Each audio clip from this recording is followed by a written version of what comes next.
അനുജൻ രാകേഷ് തന്റെ ലക്ഷ്യങ്ങൾക്കായി പോരാടുന്ന ഒരു യുവാവാണ്. പ്രായം 21.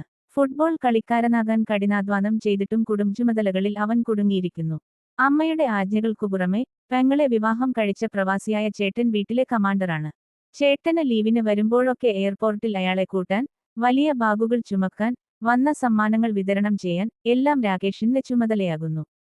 ചെറുതും വലുതുമായ ആവശ്യം കേട്ടാൽ ഇല്ല എന്ന് പറയാൻ ഇയാൾക്ക് ധൈര്യമില്ല. ഒരു ദിവസം ഫുട്ബോൾ മാച്ച് ഉണ്ടായിരുന്നിട്ടും ചേട്ടനെ എയർപോർട്ടിൽ കൊണ്ടുവരാൻ അദ്ദേഹത്തിന് നിർബന്ധം.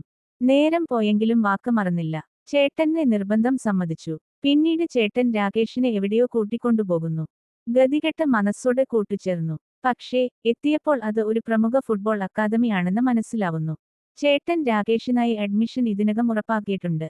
ചേട്ടൻ പറഞ്ഞു, യെസ്, അനിയന് വേണ്ടിയാണ്. ഇതാണ് ആള്. ആ നിമിഷം രാകേഷിൻ മനസ്സിലായി. ചേട്ടൻ അവനെ അടിമയല്ല, തന്റെ സ്വപ്നം പൂവണിയാൻ കൈവച്ച സഹോദരനാണ്.